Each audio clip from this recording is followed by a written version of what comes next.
Aí, pessoal, iniciando então mais uma aula de redes sociais. Boa noite, Julinha. Top. Tá trabalhando ou teve emenda de feriado aí? Como é que é?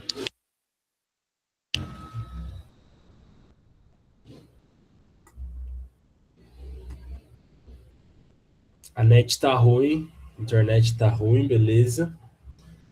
E aí, cobrando você aí de casa que tá assistindo essa gravação e não estava na aula ao vivo, tava falando pro Mikael e pra Julinha que nas duas últimas semanas a gente tava com 12, 15 alunos por aula. E aqui estamos hoje, eu, Mikael e Julinha. Então você provavelmente que está assistindo a gravação foi sextar mais cedo, ou então emendou o feriado, ou achou que, como era feriado, era melhor não ir para aula. E aí está correndo os perigos noturnos. Tá? Então isso aí, essa mensagem é para você que não estava ao vivo. Eu te espero na próxima aula ao vivo, que é semana que vem, que é a nossa última aula ao vivo dessa disciplina, por sinal. Ó, temos mais um aluno. Pronto, mais um aluno exemplar, João Vitor. Boa noite. É isso aí, o negócio é estudar. Esse negócio aí de sextar desde quinta-feira, essas coisas não prestam, não. Tudo certo, João Vitor, beleza?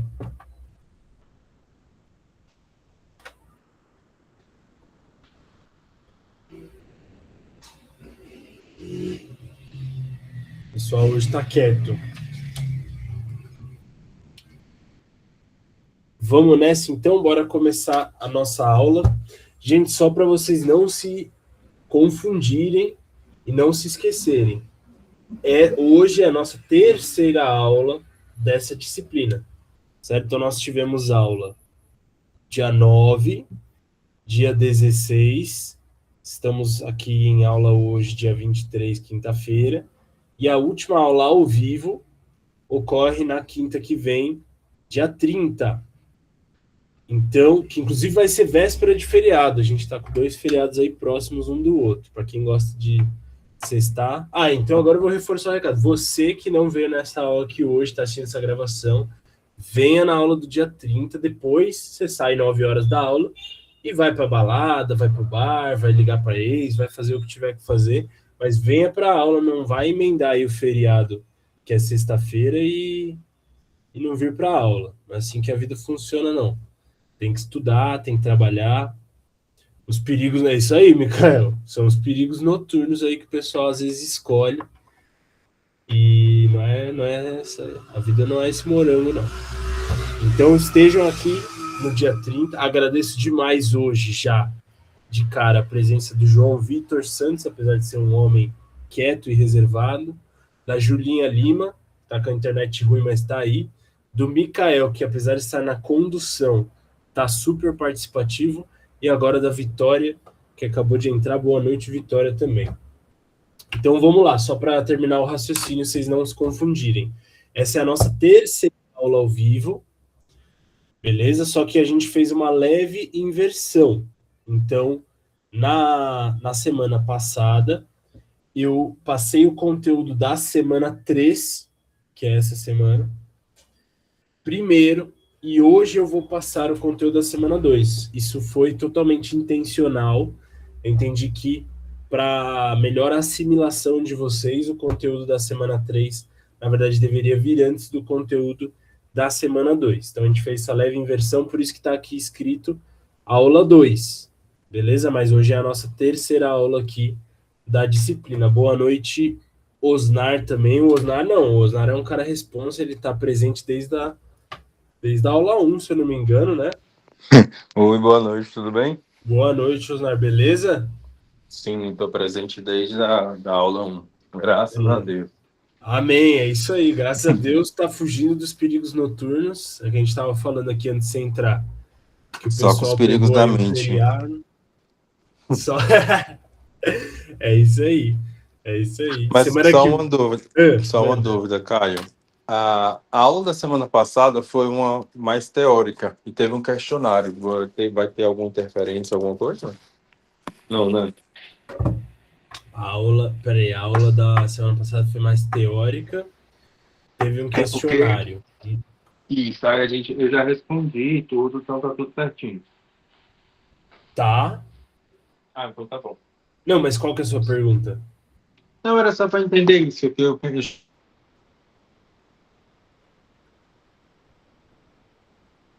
cheguei depois. Ah, tá. Beleza. Não, é isso mesmo. Ó, vou até mostrar para vocês no Genera. Acho que é esse aqui. Uhum. Então, ó, eu coloquei a gravação da aula passada aqui, ó, na semana 3.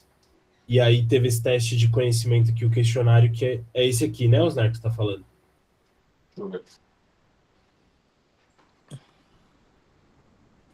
Tá. Sim, senhor. Ótimo, beleza. É isso aí. Então, esse foi o questionário da semana passada.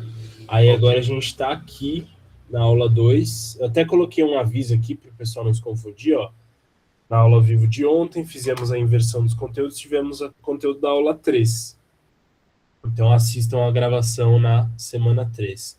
Então, aí hoje a gente está tendo a aula da semana 2. Aí eu vou colocar aqui assim que a gente sair da aula. Aliás, até amanhã, meio-dia, né? Fazer isso. Vou colocar a gravação dessa aula aqui na semana 2. Aí vocês vão ter o teste de conhecimento da semana 2. E vocês também têm que fazer essas avaliações continuadas. Na semana passada, o Lucas, que acho que ele é o coordenador, né, dessa parte do EAD, ele até ele pediu para a gente reforçar para vocês de não esquecerem que essas atividades continuadas aqui têm que ser todas realizadas até 29/4, beleza?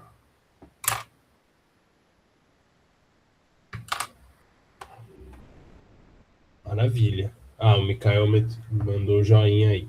Fechado. João Vitor também. Boa noite, Ana Cleia, que entrou.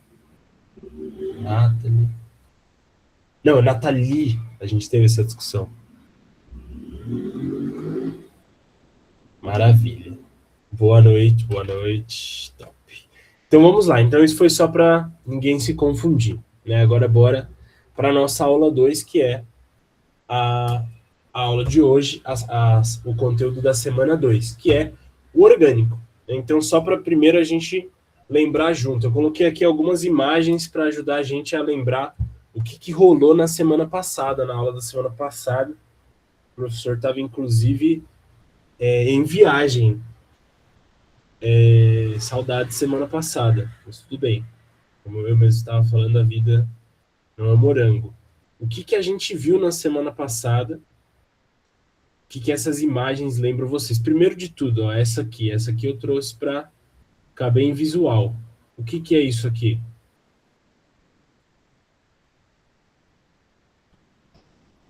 Se eu não me engano, é tipo uma. Alguma coisa da Grécia, Roma. Coluna. Uma coluna romana, perfeito, mas o Mikael matou. A ideia aqui é mostrar um pilar. Então aqui ó, a gente tem 5 pilares.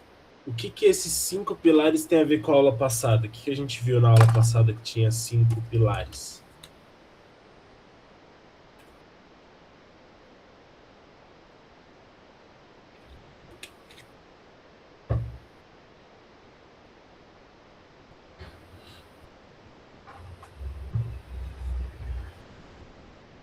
Mikael não assistiu a aula passada ainda. Ninguém é perfeito, né, Mikael? Beleza. Da galera que tava aqui, o Osnar, a Nathalie, o que a gente... A Julinha que tava aqui semana passada também. O que a gente viu semana passada que tinha 5 pilares?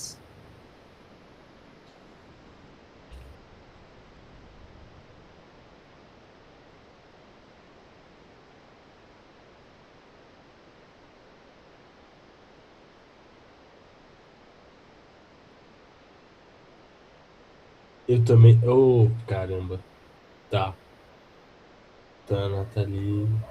Ah, Julinha mandou uma coisa. Tava na primeira aula, Julinha. Beleza.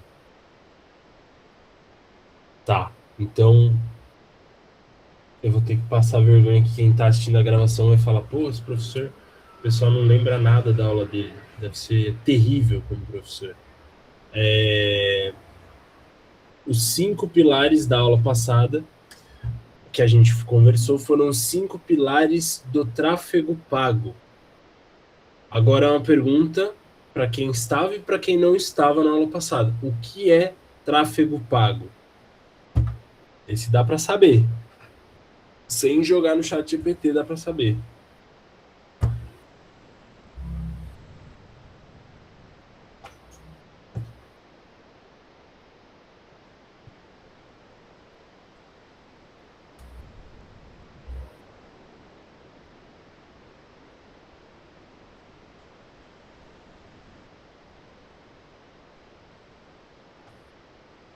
O que é? Ah, perfeito, Michael. Tem a ver com anúncios online. Então, um tráfego pago é quando a gente faz anúncios online nas redes sociais ou às vezes até em outras plataformas. Eu coloquei aqui algumas plataformas nessa imagem para vocês lembrarem. Que plataformas que vocês veem aqui nesse slide?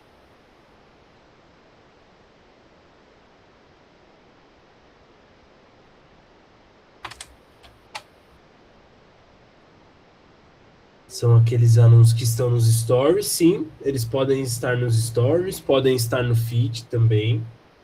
Não se limitam aos stories, mas podem estar lá sim. E que plataformas que a gente vê aqui nessa imagem são plataformas que a gente pode rodar tráfego pago, esses anúncios online? LinkedIn, Twitter, YouTube, Instagram, TikTok. LinkedIn, YouTube, Twitter, Instagram, TikTok, perfeito. Aí delas, todas são redes sociais, certo? Que no fim das contas é o tema dessa matéria. Tem também o Google, apresentei para vocês um pouco como funciona essa parte do Google, para vocês terem essa noção de tráfego pago, não é mesmo o Google não sendo exatamente, não sendo, aliás, uma rede social. Muito que bem. Então, o tráfego pago rola em plataformas como essa, quando a gente faz anúncios online. Por que eu faria um anúncio online? Por que eu usaria o tráfego pago se eu posso postar de graça no Instagram, por exemplo? Vou fazer um post no Instagram, posso fazer de graça. Por que eu colocaria tráfego pago nesse post, por exemplo? Por que eu colocaria dinheiro nisso?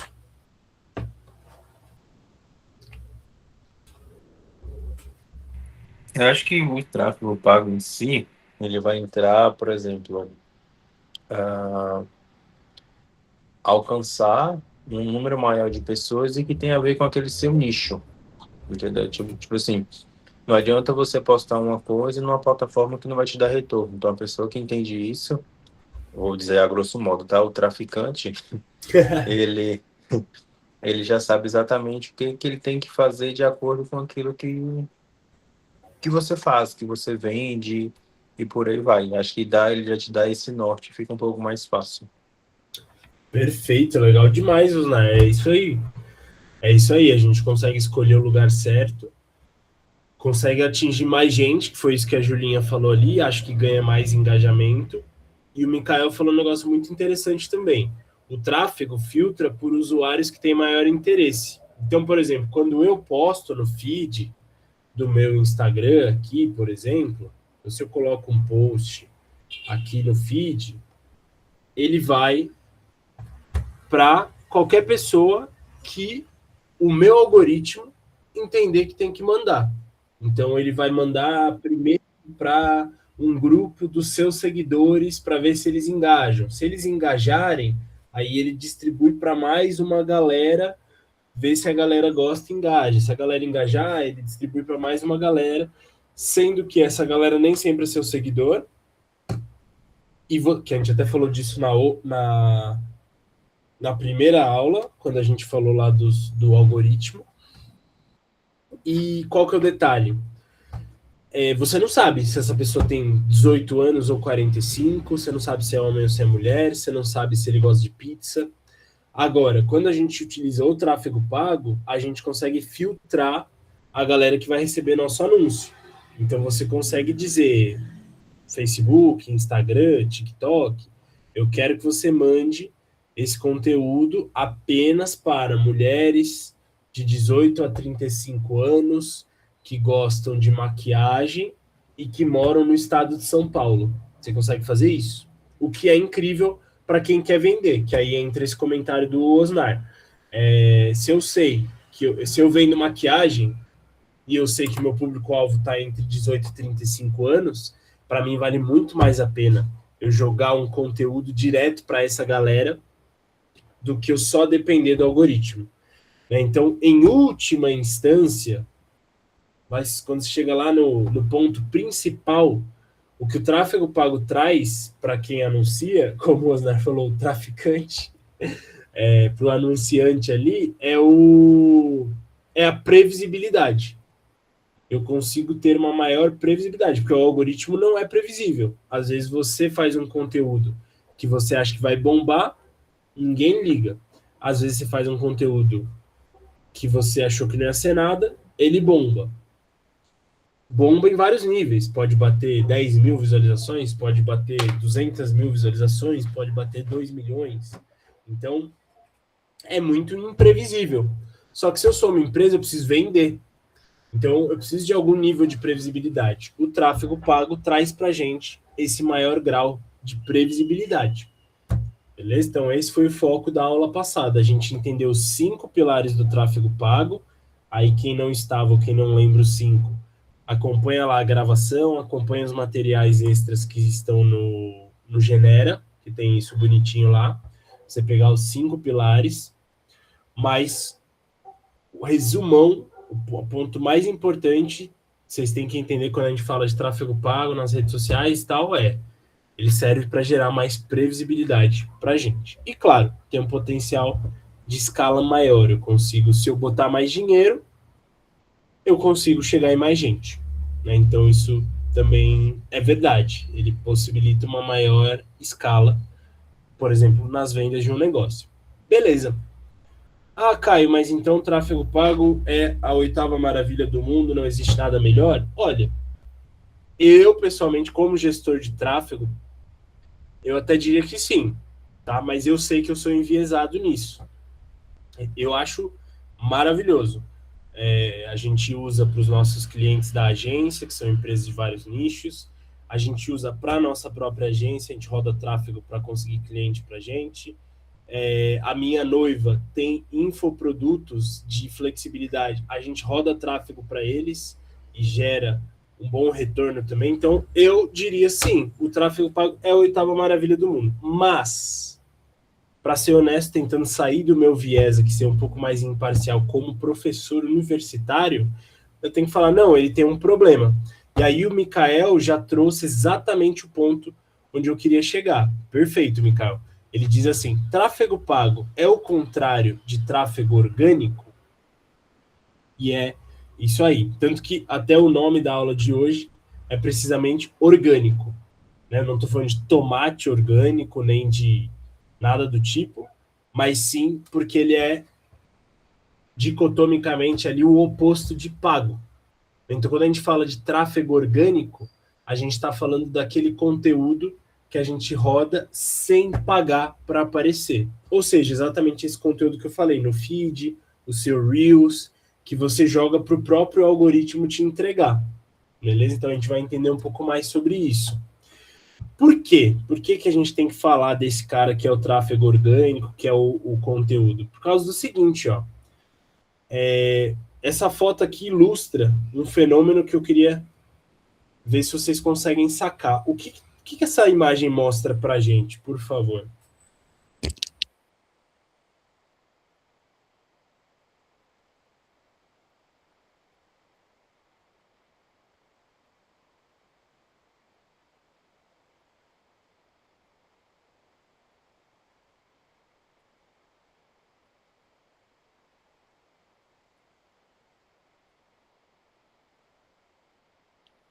Eu vou ficar devendo. Boa. Honestidade é essencial. Mas assim, o que é isso aqui? Por que tem aqui tem cor, aqui tem menos cor? Aparentemente, por estar em uma cor mais forte, vamos dizer que é uma área de calor. Como é um texto, não sei se é palavra-chave ou alguma coisa para fazer destaque daquilo. Eu acho que é isso. Perfeito, Leonardo. É isso aí. Isso aqui, gente, é um mapa de calor. Então, o que, que acontece? Eles instalam uma parada no site em que eles conseguem descobrir para onde a pessoa está olhando. Então, quanto mais gente olha para uma determinada área do site, mais uma cor quente aquela área vai ter. Ou seja, começa no azul, que é uma cor fria. Agora, aula de teoria das cores, né? Começa no. Na verdade, começa no nulo. Se ninguém olhar ali, vai ficar totalmente vazio, igual, por exemplo, essa área aqui que eu estou apontando. Se a pessoa olha um pouco, vai ficar azul. Ou se poucas pessoas olham, né? Ou se elas olham por pouco tempo, aquela área vai ficar azulzinha. Se a pessoa olha razoável, aquela área vai ficando amarelada. E se a pessoa olha muito, aquela área chega a ficar vermelha. Beleza? Então, quanto mais quente a cor for, ou seja, quanto mais próximo do vermelho, quer dizer que mais gente olhou para aquela parte por mais tempo. É isso que o mapa de calor faz. Por que, que a gente faz isso? Para entender o comportamento do usuário. Agora, onde está o segredo aqui para vocês? As pessoas estão olhando, como o Osnar falou, para o texto. Isso aqui é um texto, isso aqui é um texto, mais texto, texto também. Só que qual é o detalhe aqui para gente? Essas coisas aqui, ó, que vocês estão vendo em quadrados amarelinhos, isso aqui, isso aqui, isso aqui e isso aqui são anúncios, beleza? São aqueles banners que você põe num site para anunciar alguma coisa. Então, seguindo essa lógica do mapa de calor, a pergunta que eu faço para vocês é: as pessoas estão olhando muito ou pouco para esses anúncios aí da página?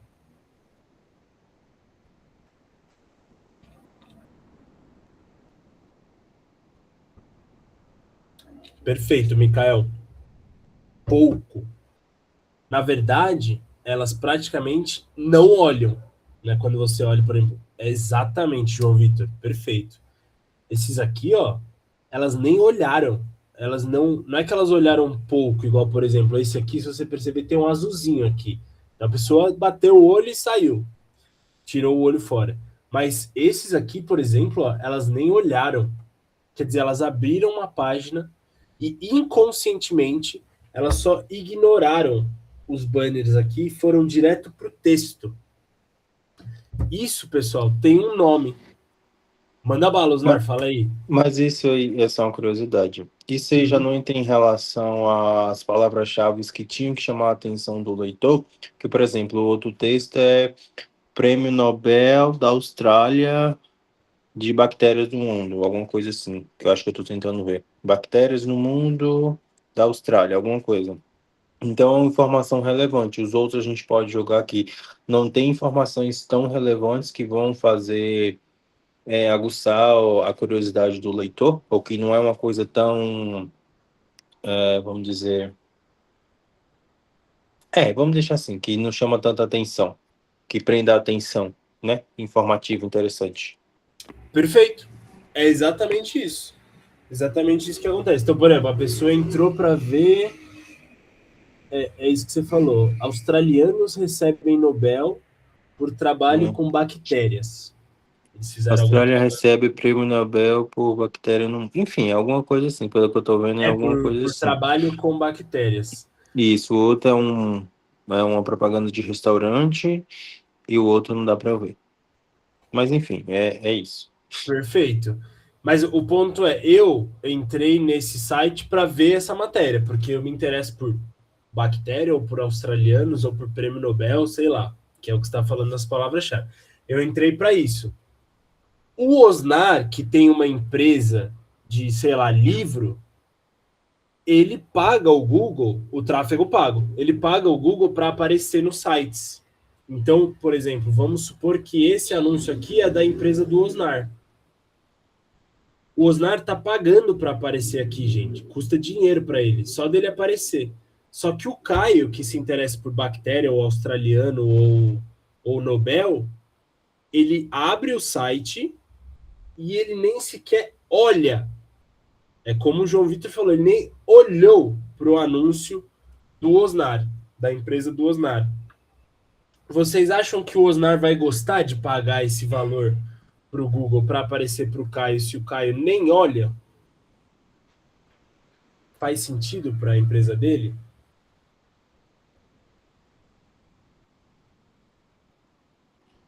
Não tem sentido. E Não aí é tem. o que já entra em outra coisa, porque assim, não teve uma pesquisa de campo depois para entender o porquê. Se era viável dentro dessa plataforma ou não. Se atingir aquele público ou não. Acho que o primeiro ponto é esse, você saber qual é o público que você quer atingir. Perfeito. Feito isso, aí a gente pode destrinchar, eu quero atingir jovens, vou pro TikTok. Eu quero atingir mais idosos, eu vou pro Facebook, o Google, os jornais, o rádio e por aí vai. Eu acho que você tem que entender primeiro essa parte e procurar a pessoa certa. Procurar o Caio, por exemplo. Maravilha. Perfeito. É isso aí. Talvez o Caio não tenha visto porque ele não era o público. Só que tem um problema, Osnar, que aí a gente tem que tomar um cuidado. Se o Caio não for a pessoa certa, né, se o problema é esse, colocar um anúncio no lugar errado, o Caio olharia para o anúncio e não se interessaria pelo produto. Beleza? Só que a situação não é essa. A situação é o Caio nem olhou para o seu anúncio. Então não dá nem para dizer que ele está para o público errado. Porque o Caio nem olhou, a gente não sabe se o Caio, se ele tivesse olhado, ele teria se interessado. O Caio tem um problema comigo, então. Não quero. É por aí. É por aí. Na verdade, o Caio tem um problema com propaganda. Entende? Então, eles descobriram, a partir de estudos como esse aqui, de mapa de calor, que as pessoas criaram uma questão que se chama, em inglês, eu vou mandar no chat para vocês, ad blindness, que em português significa, só respondendo o Mikael, como é medido esse mapa de calor? Por quantidade de pessoas e por quantidade de tempo que a pessoa ficou olhando para um determinado lugar. Mas é medido por leitura da retina mesmo da pessoa. Uma câmera que consegue ler para onde a pessoa está olhando. Conforme ela muda para onde está olhando, ela vai pintando ali a tela. Mas genial, né? É muito da hora. Mas voltando para o ponto do ad blindness. O que é ad blindness? É uma cegueira seletiva para propaganda. Então, a gente já viu tanta propaganda ao longo da nossa vida que o nosso cérebro aprendeu e aprende todos os dias a simplesmente desligar quando você está vendo uma propaganda. Desde que ela, claro, como o Osnar até falou, se ela não te interessar. Mas só dela ser propaganda, ainda que ela fosse te interessar, só dela ser propaganda, o seu cérebro às vezes já vai ignorar.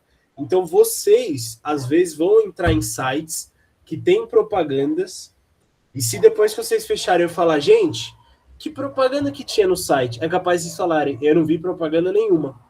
Porque o cérebro de vocês, o nosso cérebro, ele já ignora inconscientemente qualquer propaganda. Se a propaganda está aqui em cima, é como se eu já olhasse direto para o texto e eu nem visse que tem uma propaganda aqui em cima. Ele bloqueia. É um bloqueio mesmo que o nosso cérebro faz.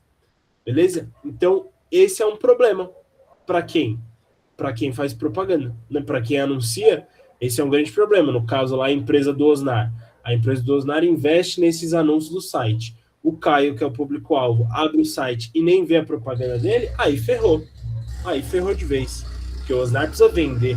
Né? Esse é o cerne da questão.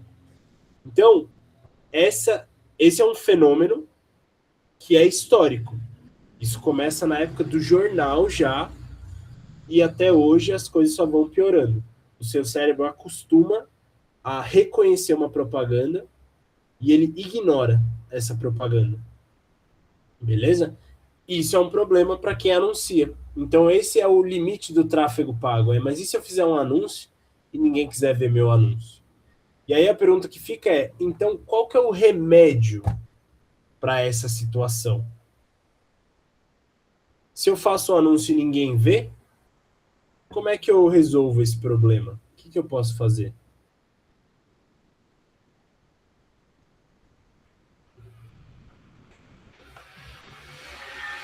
Ao invés de escrito, pode ser uma coisa mais dinâmica, ou vídeo, ou algo assim, audiovisual? No começo isso ajudou, mas veja, hoje acontece a mesma coisa. Eu estou aqui vendo story, aí aparece um anúncio. Eu pulo automaticamente. Anúncio, pulo automaticamente, pulo. Aí eu vejo o story que eu queria ver. Aí eu passo, story que eu queria ver. Quando eu passo, anúncio, já não quero ver. Já não vejo, já pulo. Então acaba acontecendo o mesmo problema. Então, só fazer um vídeo não necessariamente resolve. O que mais que eu posso fazer?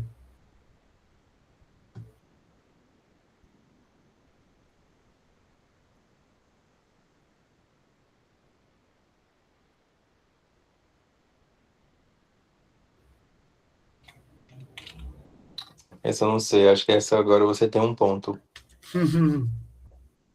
Aí o Mikael falou, não seria a constância. Se for constância no anúncio, não necessariamente. É porque se a gente for levar para, por exemplo, a digital influencer, o que eles fazem? Eles postam alguma coisa, você acompanha aquela pessoa, ela ganha credibilidade com aquilo que ela está fazendo todos os dias, e aquilo fica tão grudado na sua cabeça que você acaba acreditando, e muitas das vezes é real aquilo, e você acaba comprando. E isso já vira um mercado de troca, né? Entre as marcas e eles, e entre ele e nós. Então, assim, o algoritmo vai entregando diante daquilo que a gente vai pesquisando, que a gente vai vendo, que a gente vai dando like e por aí vai. E aí vai transformando isso em tudo em dinheiro, mas demanda tempo. Mas para uma pessoa, enfim, fora isso, eu não lembro mais o que pode acontecer sem ser o audiovisual. O boca a boca, eu não sei se existe mais, a não ser em cidade pequena. Ah, Então, perfeito, tudo bem.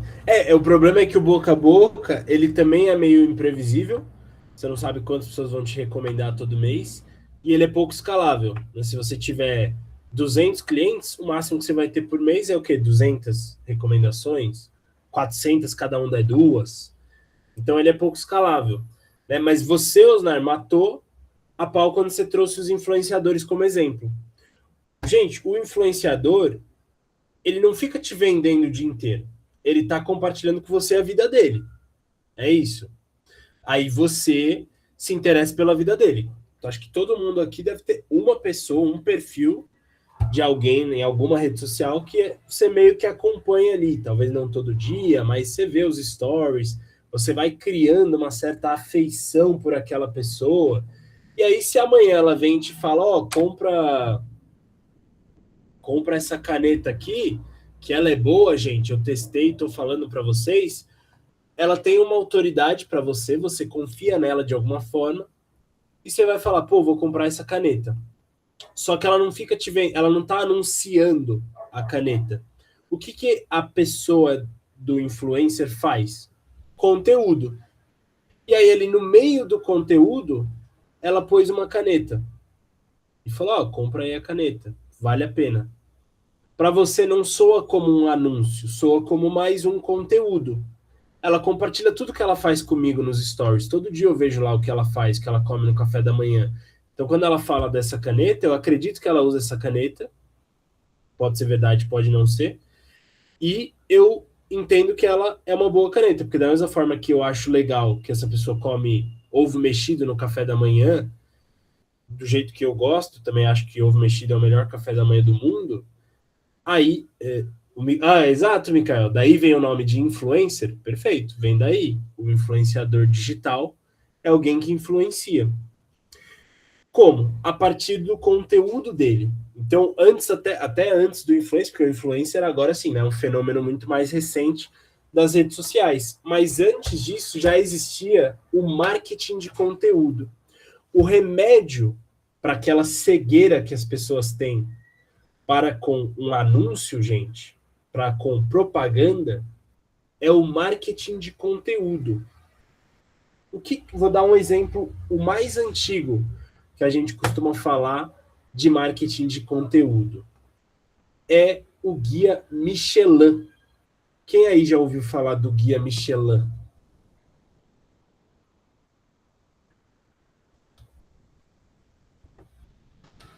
Manda aí para mim um sim ou um não no chat. Quem aí já ouviu falar do Guia Michelin?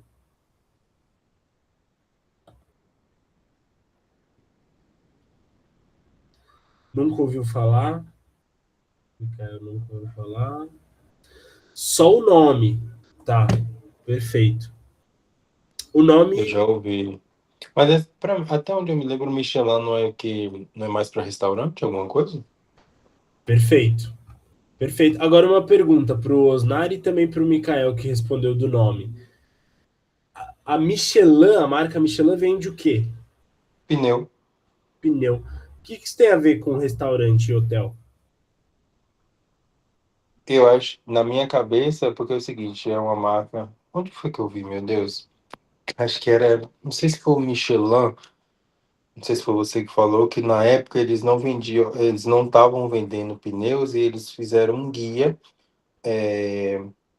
dentro do pneu, ou dentro do carro, alguma coisa assim, para explicar a experiência que seria. Eu acho que foi isso que eu vi, eu não estou lembrado agora.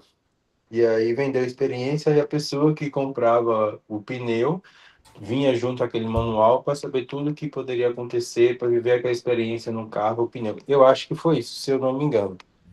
E o Estrela, acho que eles ganharam fama, e a Michelin, já que tem estrela Michelin, que eu vejo, principalmente em restaurante, é quando o restaurante atinge um patamar X, que é qualificado, ele tem uma, duas, três, cinco estrelas Michelin.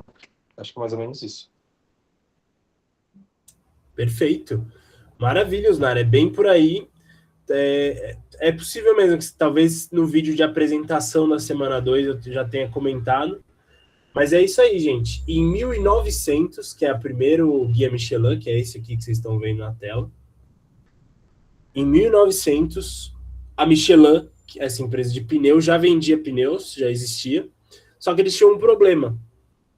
O pneu deles era tão bom e as pessoas andavam tão pouco de carro nessa época que não gastava o pneu e as pessoas não vinham comprar novos pneus. Só que se eu sou a Michelin, eu não posso vender só um mês e a pessoa ficar 10 mil anos com o meu pneu, né? Eu preciso que as pessoas continuem comprando pneus. Então, o que eles pensaram? Vamos criar um guia para restaurantes, hotéis e tal, como o Osnar falou, dando nota. Ó, esse restaurante aqui é top, hein? 5 estrelas. Esse restaurante aqui é bom. 3 estrelas. Beleza. Para quê? Qual que era a ideia? A ideia, eles davam esse guia para as pessoas liam o guia, e aí pensa assim, eu sou um norte-americano lá nos anos de 1900 e pouco, tenho um carro, e eu falo para minha esposa no sábado de manhã assim, ô amor, olha esse restaurante aqui que tá no Guia Michelin. Nossa, parece super bom, olha essas fotos, olha esses pratos que eles têm. Vamos lá conhecer? Aí a minha noiva, ela tem ascendente em touro, então ela sempre topa comer. Aí ela diz para mim, bora, vamos no almoço lá. Aí eu falo, beleza, só tem uma questão. Ele não é aqui, vamos supor, não é aqui em São Paulo. Ele é em Jundiaí. Ah, beleza, vamos lá. Eu vou. O que isso me faz, o que isso gera, né? Eu começo a usar mais o meu pneu. Eu começo a gastar mais o pneu. Desse jeito, eu preciso trocar de pneu mais cedo, se eu gastar mais o meu pneu. Qual é o detalhe? Eu fico lá, folheando esse guia, e eu tô vendo Michelin, Michelin, Michelin. Aí eu vou no restaurante que o Michelin me recomendou, e o restaurante é bom. Fala, pô, o Michelin sabe das coisas, hein? Michelin, Michelin. Na hora que eu for comprar pneu, que marca que vai estar na minha cabeça? Qual é a marca que eu vou lembrar de pneu?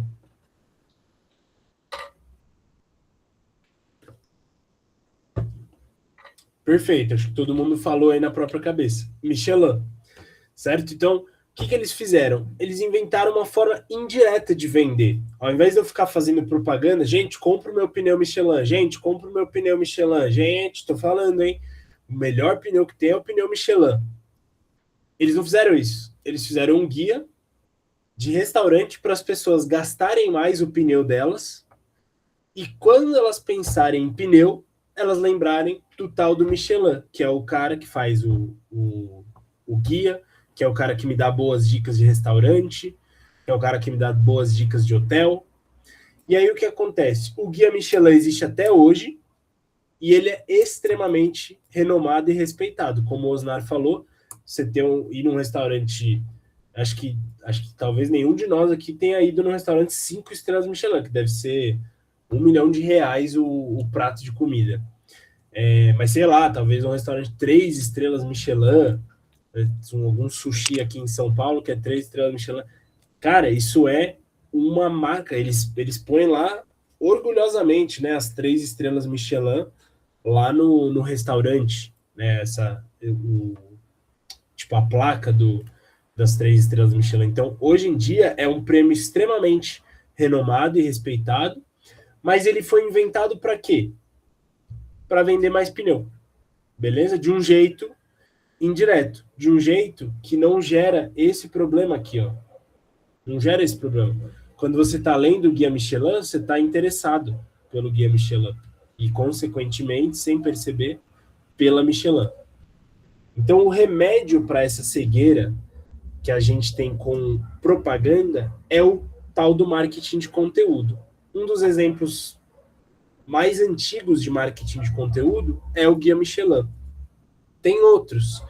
A Oral-B, por exemplo, aquela marca de pasta de dente, nos anos 2000 e pouquinho, ela tinha também uma espécie de blog de cuidados dentários, cuidados da sua boca e tudo mais. As pessoas acompanhavam, acabavam comprando mais Oral-B. Outro caso, Red Bull, gente. Vocês já perceberam quantas coisas a gente vê da Red Bull que nem mencionam o energético Red Bull? Quando vocês pensam em Red Bull, no que vocês pensam? O que vocês lembram de ver assim da Red Bull?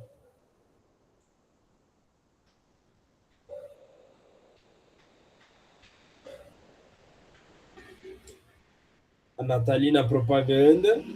Isso, então tem o slogan, perfeito. Então aquele slogan Red Bull te dá asas, todo mundo lembra disso. O que mais? O que você lembra quando você vê Red Bull? O que normalmente está acontecendo quando você vê coisa da Red Bull? Alguém de ressaca que precisa estar ativo. Tá, beleza. Que mais? Onde que a gente vê Red Bull? Ó, o Mikael falou time de futebol, perfeito. Corrida de carro. Corrida, perfeito. Corrida Fórmula 1, eles estão lá também. Que mais?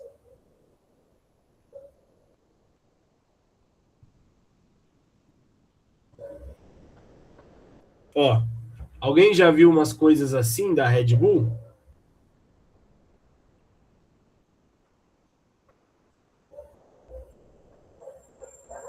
Olha lá, Red Bull. Aqui, ó, Red Bull. O que eles mais fazem, gente, é patrocinar essas doideiras. Ó, de salto, de moto. Outro dia não teve um cara, acho que teve um skatista brasileiro, nem lembro. Acho que era um skatista brasileiro, que ele desceu uma puta rampa gigante, reta, assim, foi um recorde. É como a Nathalie falou, coisas radicais. Então, o que o Red Bull faz? Se vocês olharem o Instagram do Red Bull, eles raramente estão falando, compra essa lata de Red Bull. Eles investem em conteúdo de coisas radicais. E aí eles atrelaram na nossa cabeça coisa radical com Red Bull. Se eu quero ser mais radical, eu tomo Red Bull. Se eu quero ter asas, tomo Red Bull. Se eu quero ser menos chato, menos entediante, tomo Red Bull. Eles fizeram essa associação com marketing de conteúdo, patrocinando essas corridas, aí gravando, aí patrocinando o time de futebol, igual o Mikael falou, que é o Bragantino aqui no Brasil, mas eu acho que fora do Brasil eles têm time de futebol também, com tudo isso para eles, agrega e é uma propaganda sem ser uma propaganda. É um conteúdo.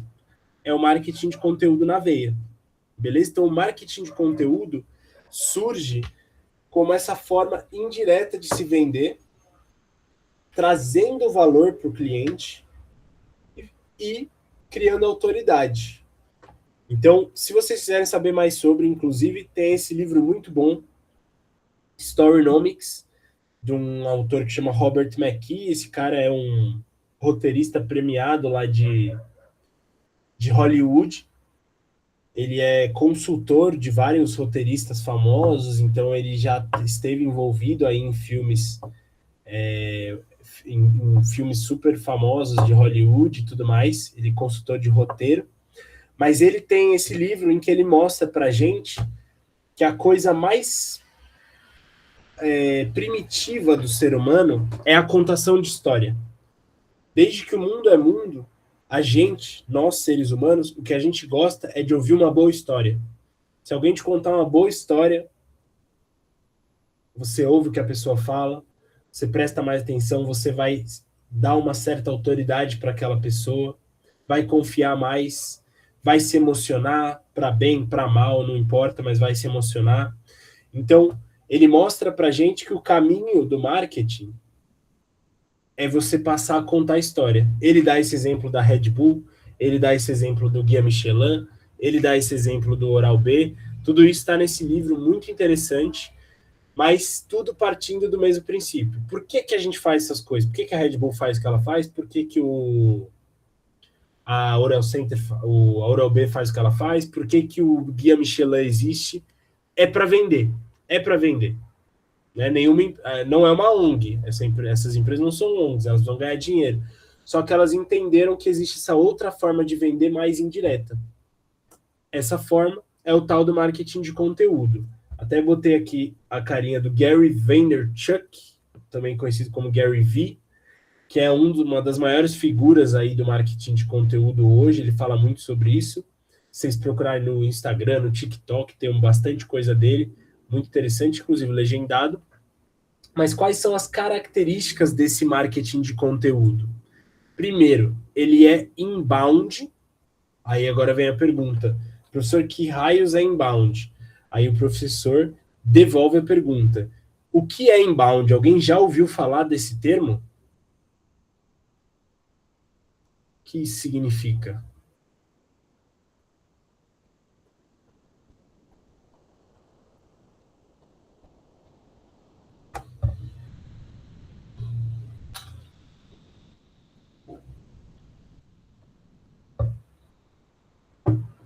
Mikael não conhece. Oi. Inbound é a entrada e outbound é a saída.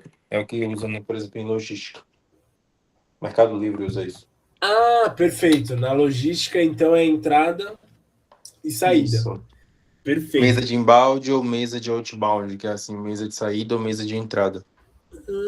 Que legal. Tá, perfeito, Osnar. Olha, que bom que a gente tem sua expertise da logística. Ou então, por exemplo, o Mercado Livre, eles usam muito isso, inbound ou outbound, e usa também o rework, que é o retrabalho que eles falam, que é quando chega no inbound, aí tá tudo uma bagunça, passa por rework, depois vai pro outbound. Aí é o cliente final já. Perfeito, perfeito. No marketing, o significado é um pouco diferente, apesar de não muito diferente. Então, o que é... Mas a ideia é a mesma, que o Osnar já trouxe. Inbound, outbound, in, out. In é dentro, out é fora. Mas, qual que é o detalhe? O que é o bound, né? O que é o bound do inbound? O bound é a direção. Então, inbound é em direção a dentro e outbound é em direção a fora. Dentro e fora do quê? Bom, basicamente, do próprio... Temos aí alguém falar alguma coisa? Não. Eu fico super animado quando alguém abre o microfone. O que é o outbound? O outbound é quando eu vou lá e tento vender para você. Então eu chego lá e falo: Julinha, compra minha caneta. Aí o que eu faço? Eu vou até a casa da Julinha, bato na porta dela, ela abre, eu falo, Julinha, compra minha caneta. Isso é um outbound, ou seja, eu, empresa, vou para fora para vender o meu produto. O que é o inbound? É o oposto disso. É quando eu, empresa, fico aqui e eu faço você, cliente, vir até mim. Então vamos pensar assim, a propaganda tradicional, quando eu faço uma propaganda na televisão, quando eu faço um outdoor, quando eu faço uma propaganda nas redes sociais, isso não deixa de ser uma forma de outbound muitas vezes. Por quê? Porque sou eu indo até você, cliente. Eu, empresa, vou até você conquistar você para você ser meu cliente. Beleza? Eu que saio. O inbound não. O inbound é quando eu, empresa, faço de alguma forma você vir até mim.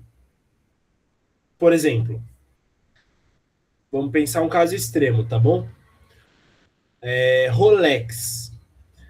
Alguém aqui já recebeu um anúncio no celular, na rede social, da Rolex? Aquela marca de relógio? Perfeito, Mikael. Não, acredito que ninguém. A Rolex não se preocupa em ir até você. A Rolex criou uma marca que faz você ir até ela. A gente que não tem um Rolex, talvez, se ganhar muito dinheiro, vai decidir comprar um Rolex.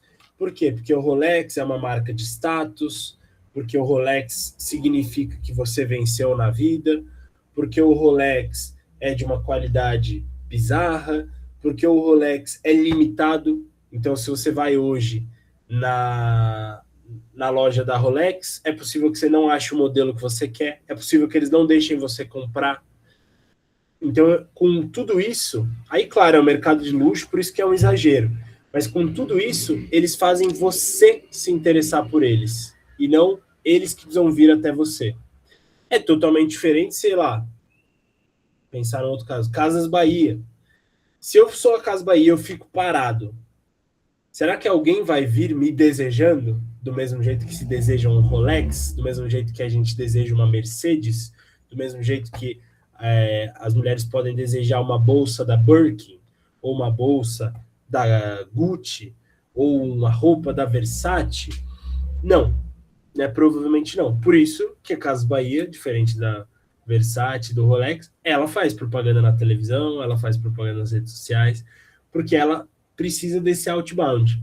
Então, o marketing de conteúdo, gente, ele é uma forma de inbound, mesmo que não seja para marca de luxo, tá? O Michelin não é uma marca de luxo, é uma marca de pneu normal. Mas eles fazem o guia Michelin e eles te entregam o guia Michelin. Eles não ficam assim, compra meu pneu, compra meu pneu, compra meu pneu.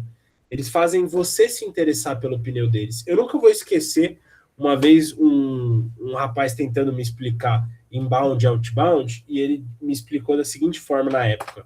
Pensa que vocês vão numa balada, beleza? Então, todos nós aqui vamos hoje na balada aqui depois da aula. Você chega lá na balada e você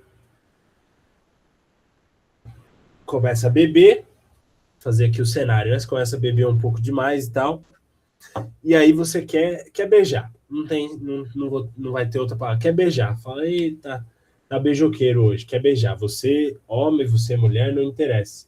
Tá querendo beijar. Você tem duas opções. Você pode sair abordando todo mundo que você achar minimamente razoável para tentar beijar. Chegar lá, e aí, gata? E aí, gatinho, não sei o quê? E aí, você vem sempre aqui? Ah, venho, legal. Então, quer me beijar? É uma possibilidade. Isso para vocês, só para ver se vocês já estão pegando a metáfora, tá com mais cara de inbound ou de outbound? Se eu vou lá, abordo 15, eu, Caio, vou lá, abordo 15 meninas diferentes, falando, e aí, gatinha, você vem sempre aqui? Sim. Ah, então, quer beijar? Tá com mais cara de inbound ou de outbound isso daí?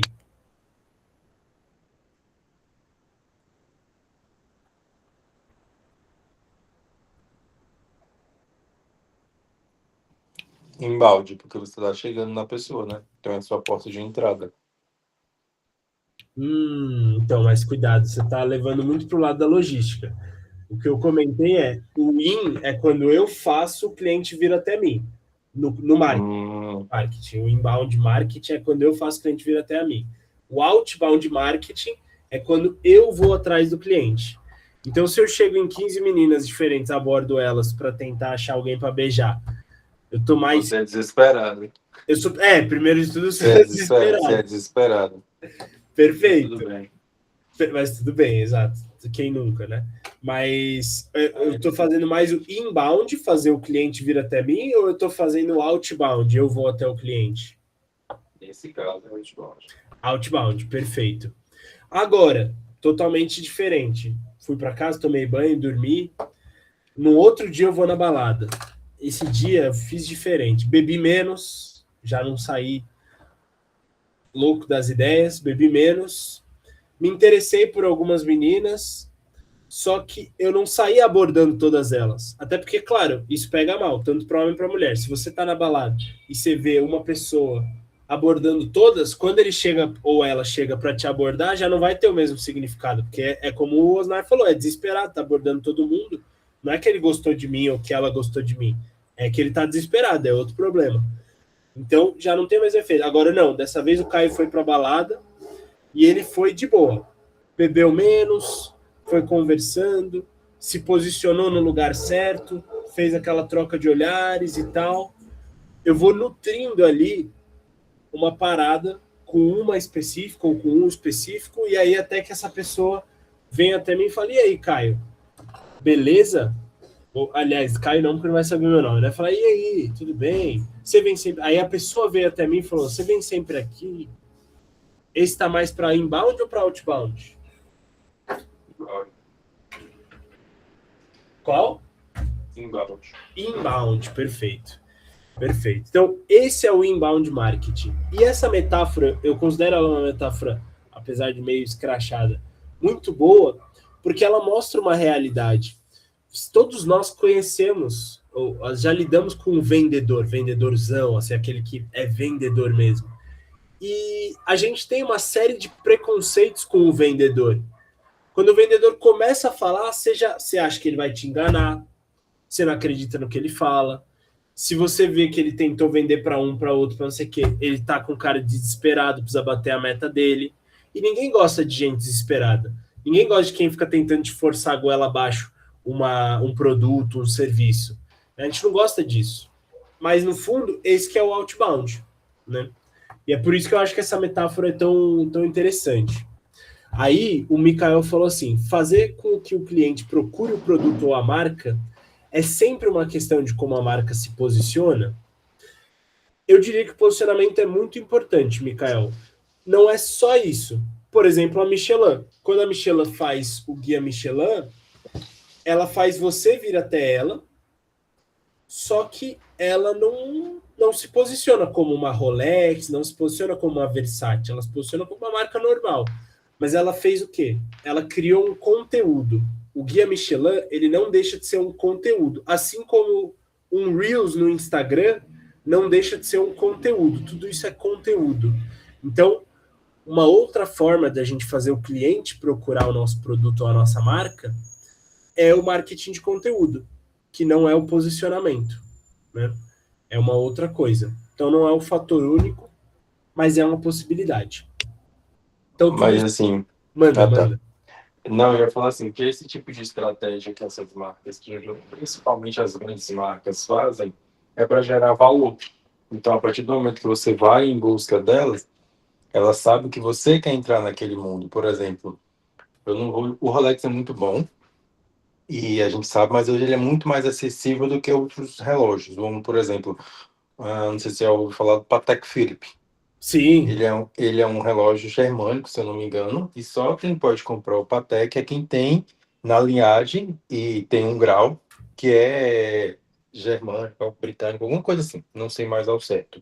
Então, assim, eles criam esse valor da marca para você entender que você precisa deles. Você quer entrar naquele mundinho. Aí a gente leva principalmente para bolsas, como da Hermès, que tem a Birkin. Aí tem a Loro Piana, que já briga direto com a Hermès, mas é uma marca que também você consegue entrar e comprar, mas também é muito cara. Inclusive, ela está vindo para o Brasil. Então, assim, isso tudo gera valor. E aí faz você ter interesse. Perfeito, perfeito. O Mikael falou carros de luxo também, tipo Bentley. Sim, Beleza. Bentley. Isso tudo é o luxo, tá? Aí é só para tomarem um cuidado que o marketing de conteúdo ele não serve só para marcas de luxo. Tanto que a gente estava falando até agora do Michelin, da Michelin. As marcas de luxo fazem isso e elas às vezes nem fazem tanto com o marketing de conteúdo. Aí sim é o que o Mikael falou antes, elas fazem com posicionamento. Pô, se eu compro um relógio por 400 conto, um Cássio, e tem uma empresa vendendo por 1 milhão, tipo um Richard Mille, né? Tipo, ela já está me dizendo alguma coisa sem dizer nada. Só dela botar o preço de um negócio que devia ser R$ 400 em 1 milhão, ela já está me dizendo uma série de coisas. E aí, isso é posicionamento, é branding. Isso também é uma forma de a gente conseguir atingir os nossos clientes sem ficar forçando venda. O marketing de conteúdo é um pouco mais democrático. Qualquer empresa, de qualquer tamanho, pode fazer um bom marketing de conteúdo e se destacar. Pouquíssimas empresas vão se tornar a Rolex, pouquíssimas empresas vão se tornar a Patek, por exemplo. Quase nenhuma empresa vai se tornar a Richard Mille, né? Não dá para todas as marcas serem de luxo, senão não seria luxo, seria só uma marca normal. O marketing de conteúdo não, ele é mais democrático. Ele também exige dinheiro, claro, né? Porque você tem que produzir aquele conteúdo. O Guia Michelin, todo ano, eles têm que mandar os sommeliers nos restaurantes para avaliar. Todo ano, eles têm que produzir o guia, tem que imprimir tudo mais, publicar. Aí todo ano eles vão distribuir esses guias. Então, tem um custo. Mas é bem menor do que o que deve exigir para você se tornar a Patek, a Bentley, como foi mencionado também. Né? Então, o marketing de conteúdo, graças a Deus, ele é mais democrático para a gente. E aí ele traz um ponto muito importante que o Osnar até mencionou, que é esse da autoridade. O marketing de conteúdo, ele traz um quê de autoridade, que é até o que foi falado dos influenciadores também. Se o influenciador te fala todo dia, ele come ovo mexido, você acha isso legal. Ele malha super bem, você acha isso legal. Ele viaja todo ano para fora do país, você acha isso legal. Você concorda com ele. Você vai criando nele uma figura de autoridade, uma figura que você confia, uma figura que você até, num certo sentido, aspira, né? Ser parecido.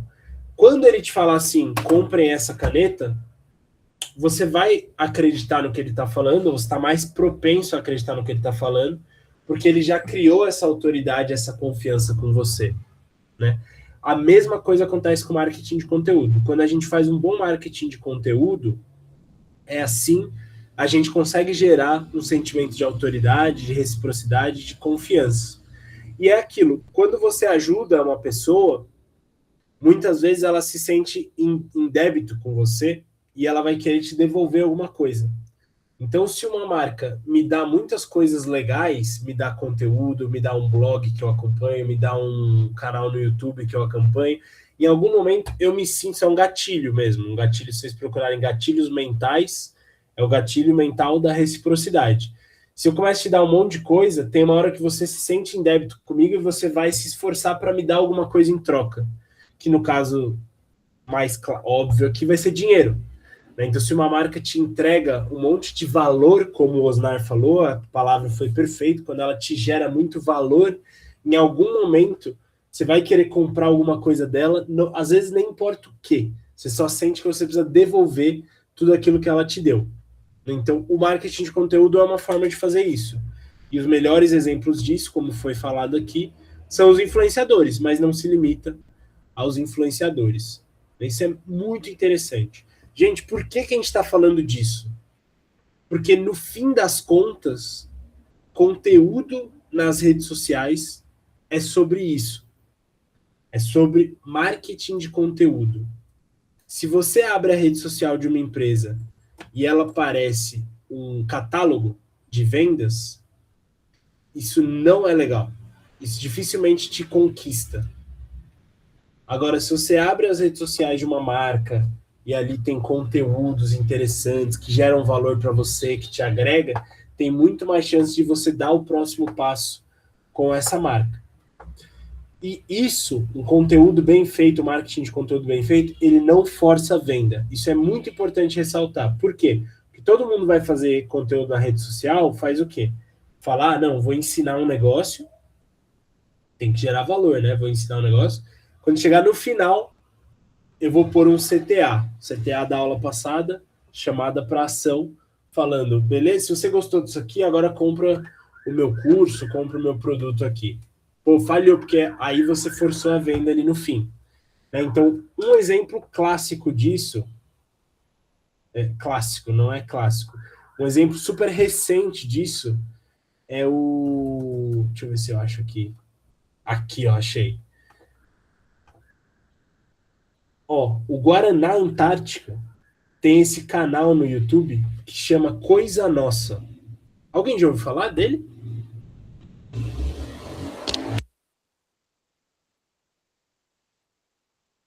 Ah lá, o Mikael falou, canal muito bom.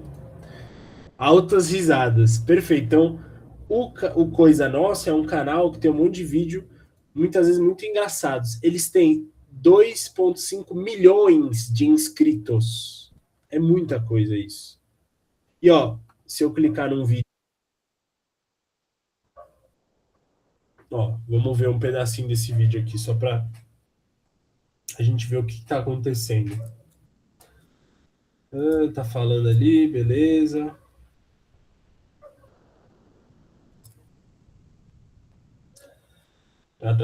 Não sei o que. Beleza. Olha que interessante. Apareceu o Guaraná nesse vídeo?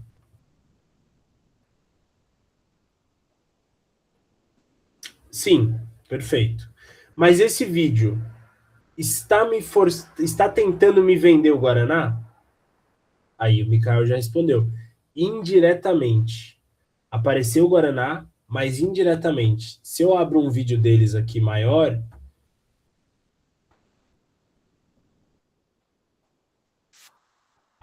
tá, e tem o anúncio, né?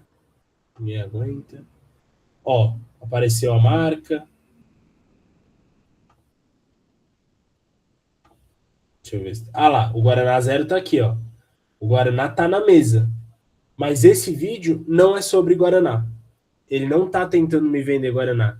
Ele tá tentando me fazer dar risada, tá tentando me entregar um conteúdo de valor, tá tentando me entreter, tá tentando fazer um monte de coisa, mas não tá tentando me vender um Guaraná diretamente.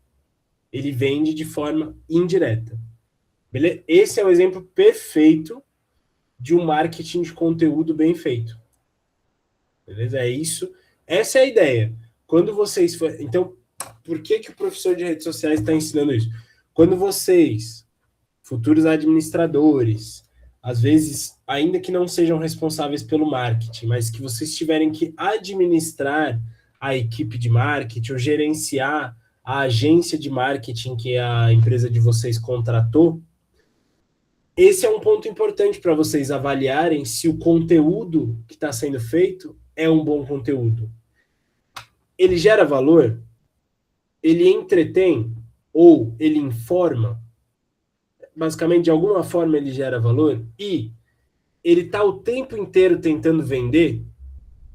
Se ele estiver o tempo inteiro tentando vender, ele não é uma boa forma de marketing de conteúdo. Eu não estou falando que não funciona. Né? Talvez tenha gente que fique o tempo inteiro tentando vender na rede e talvez funcione. Mas o ponto é, como marketing de conteúdo, ele não vai ser um bom marketing de conteúdo. Ele não vai fazer bem o trabalho dele. Por quê? Quando a gente está fazendo marketing de conteúdo na rede social, a gente está tentando agregar valor para o cliente sem pedir nada em troca. Sem pedir a venda imediatamente. Lá na frente, esse cara vai comprar de mim, porque eu criei autoridade, porque ele vai sentir a necessidade de ser recíproco comigo, que é o gatilho mental da reciprocidade, tudo isso. Mas ele não é forçado a uma venda por mim. Beleza? Eu conquistei isso depois de construir meio que uma relação com ele, de tanta coisa que eu entreguei, de tanto valor que eu entreguei, de tanto conteúdo legal que eu entreguei para ele. Beleza? Então, essa é a ideia do marketing de conteúdo. Só lembrando, o marketing de conteúdo é uma forma de inbound ou outbound, só para ver se vocês gravaram isso aí. Inbound, eu trago o meu cliente para mim, ou outbound, eu vou até o meu cliente?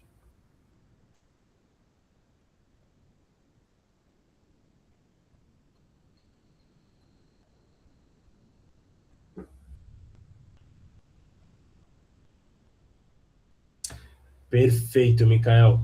Inbound. Né? Então, marketing de conteúdo é uma forma que a gente tem de trazer o cliente para a gente, ao invés de eu ficar correndo atrás do cliente. Lembrem da metáfora lá da balada. Quem fica correndo atrás pode soar desesperado, pode soar farsante, pode soar chato, em última instância é chato, só é chato mesmo. E o inbound é uma forma de curar isso. Né? Alguém lembra, alguém conhece algum outro exemplo de marketing de conteúdo? Algum perfil de alguma marca muito legal no Instagram? Algum canal no YouTube que, na verdade, é de alguma marca que vocês conhecem? Quais são exemplos aí de marketing de conteúdo que a gente tem bem feitos?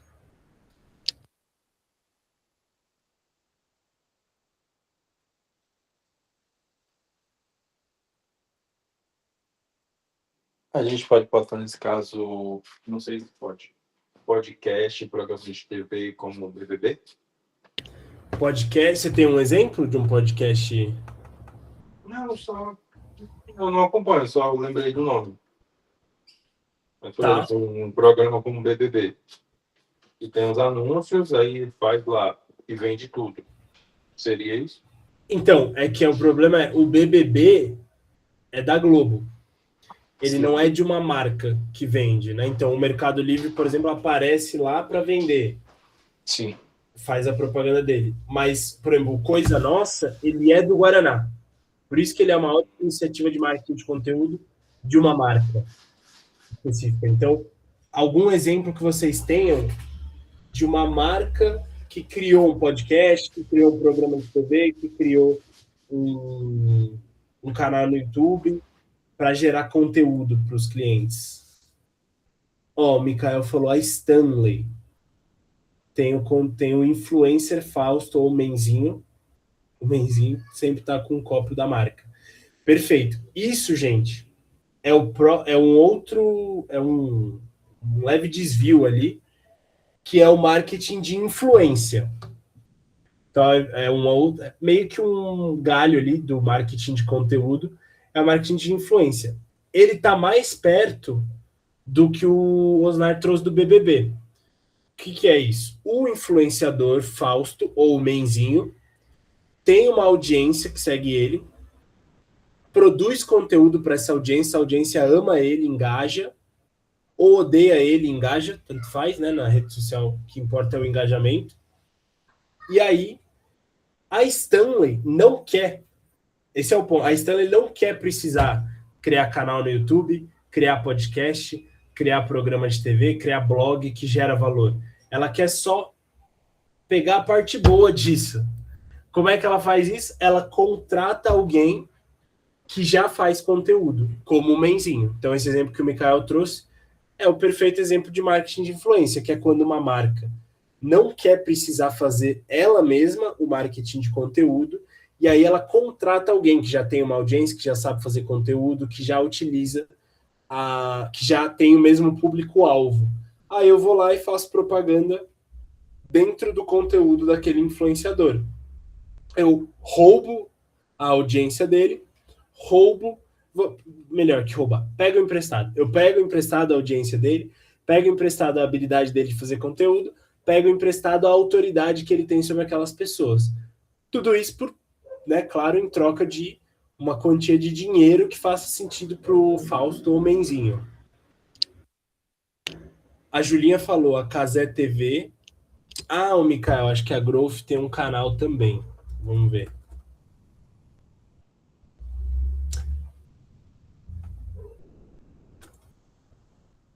É isso aí, Growth TV. Olha lá, perfeito.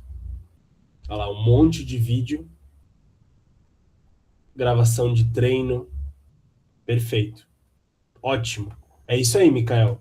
Esse é um exemplo perfeito e muito bem feito de marketing de conteúdo. A Growth, uma marca de suplemento, faz conteúdo de marombagem. Né, de coisa de maromba. De treino dos caras que todo mundo gosta. Ó, é o Balestrin. Eu acho que o Cariani estava lá, o Cariani aqui. Então, esses conteúdos eu vou acompanhar porque eu gosto de coisa de maromba. O Léo Stronda aqui, só os maromba. Aí, quando eu, Caio, que acompanho esse canal todo dia, pensar em suplemento, não tem segredo, gente. O primeiro suplemento que eu vou pensar é o da Growth, porque eu vi esse suplemento todos os dias naquele canal deles. A Julinha falou, é um canal no YouTube de esportes. Perfeito. Perfeito. Alguém mais tem algum outro exemplo? Marketing de conteúdo.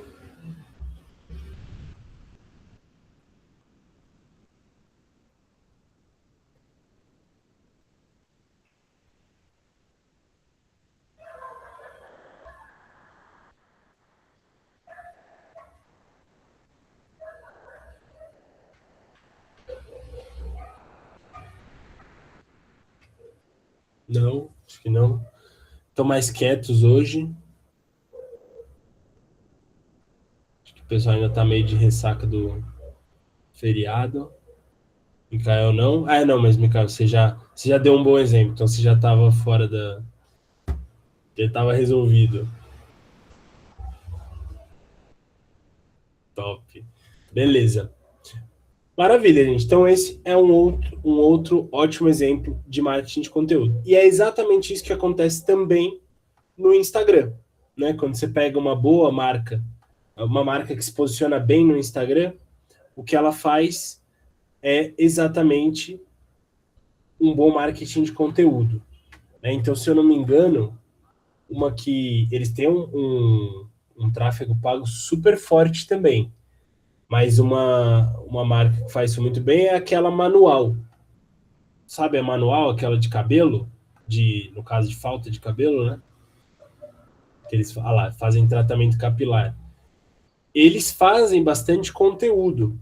Ó, esse aqui já é mais direto, como funciona o pagamento. Então já é uma coisa mais voltada à venda.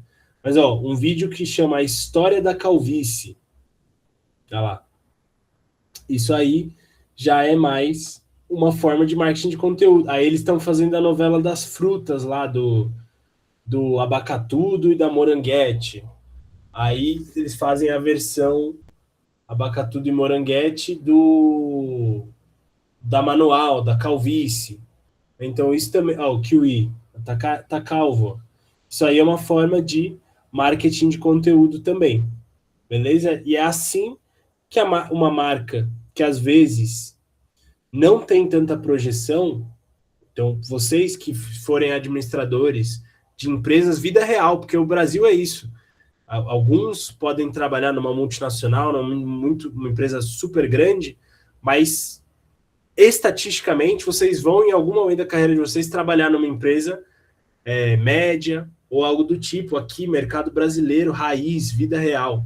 E o marketing de conteúdo na rede social é uma ótima forma de vocês conseguirem se destacar ou destacar a empresa de vocês a partir de gerar valor, gerar entretenimento, gerar informação para o seu público-alvo, sem pedir nada em troca, e isso eventualmente posicionar a empresa de vocês como uma figura de autoridade, como uma figura digna de reciprocidade, como uma figura digna de se depositar confiança, e daí vem um monte de vendas possíveis, né, ou potenciais vendas para a empresa, a partir de um bom trabalho de marketing de conteúdo. Dá trabalho? Dá pra caramba. Dá muito trabalho, porque entreter as pessoas não é fácil, competir por atenção no Instagram não é fácil, entender o que o seu público-alvo quer não é fácil. Se fosse fácil, toda marca faria, mas é possível. E é muitas vezes uma ótima alternativa, especialmente quando você precisa se destacar num mercado altamente competitivo, no mercado você às vezes não tem um budget gigante para se destacar naquele mercado e tudo mais. Então, é uma forma de vencer ainda hoje. O que é importante vocês saberem? Lá na nossa... O que a gente tem aqui no nosso Genera para essa semana. Então, aqui, ó, na semana 2, tem um vídeo de apresentação, tem um texto de apoio, que é uma introdução ao marketing de conteúdo, que é isso que a gente falou aqui ao longo da aula, esse assunto. Como eu sempre menciono, eu fiz também uma versão em áudio, então eu peguei o mesmo texto aqui de apoio e transformei numa versão em áudio, estilo podcast.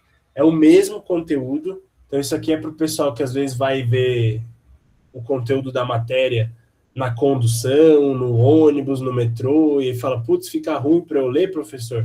Vocês podem só baixar o áudio e ouvir a versão podcast do conteúdo do texto de apoio.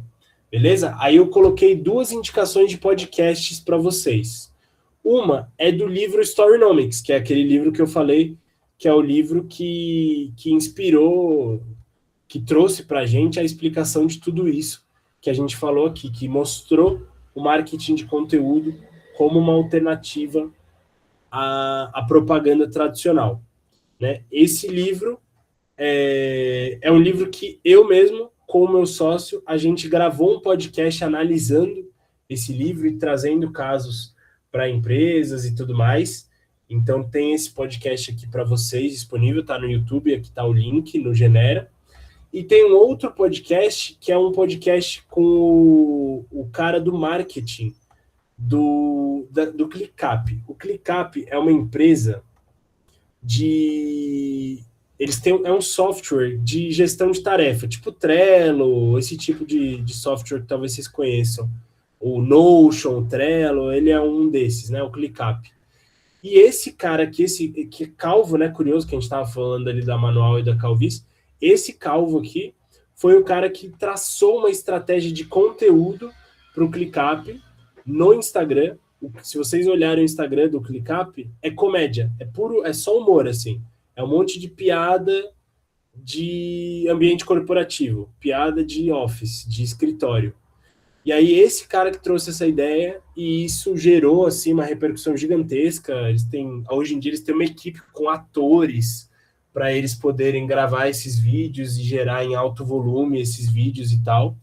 É um ótimo caso também de... não tinha mostrado o calvo para vocês, esse calvo aqui. É um ótimo caso também de marketing de conteúdo, tá? Então tem um podcast dele explicando todo o raciocínio para criar o marketing de conteúdo da empresa. Muito interessante.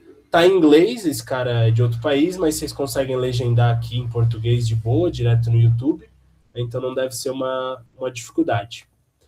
E aí não se esqueçam, teste de conhecimento, né? Não esqueçam de fazer o teste de conhecimento. Não se esqueçam que até dia 29 tem que estar feito ali todas as avaliações continuadas.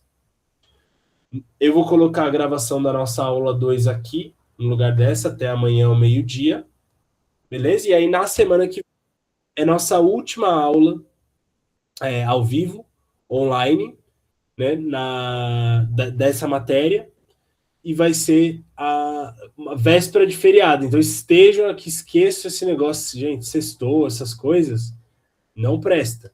Venham estudar, venham formar essas cabecinhas aí brilhantes, para vocês terem uma carreira de sucesso, e não cometer os mesmos erros de sempre, de ligar para ex depois que bebe, aí ouve a música do Belo, ou ouve o sertanejo, aí puta, dá aquela vontade, aí liga para quem não tem que bebe o que não tem que beber, né? Faz besteira, beija quem não tem que beijar. Então vamos prestar atenção, vamos botar essa cabeça no lugar, estudar. Essa é a parada, não se esqueçam disso.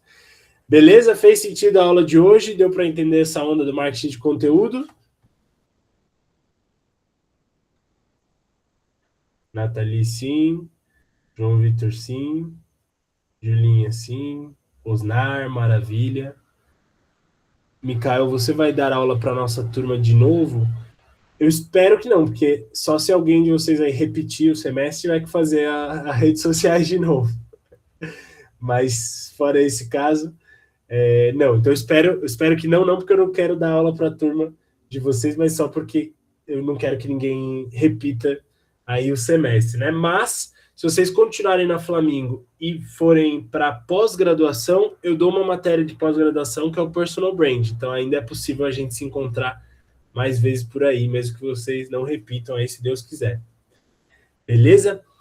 Maravilha, gente. Então, ó, terminamos 2 minutos adiantados. Na aula passada eu acabei estendendo um pouco, então tá entregue aí a aula de hoje. Muito obrigado pela participação de todos. Ótimo sextou para todo mundo. E aí a gente se vê na semana que vem. Fechou? Muito obrigado. Boa noite, galera. Valeu, valeu, Mikael, pela participação. Valeu, Nathalie. Até a próxima. Valeu, João. Fica com Deus você também. Amém.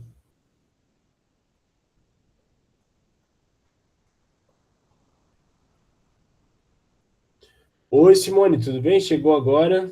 Tudo certo?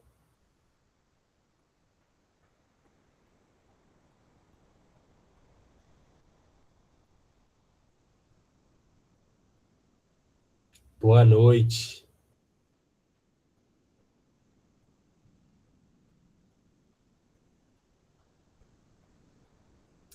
A gente acabou de finalizar a aula. Você não tá no trabalho, só conseguiu descer agora. Não, beleza. Beleza. Até meio-dia. Não, fica tranquila. Fica tranquilo, acontece. Até meio-dia de amanhã eu vou colocar essa gravação da aula de hoje ali no Genera. Beleza? Aí você consegue assistir e acompanhar.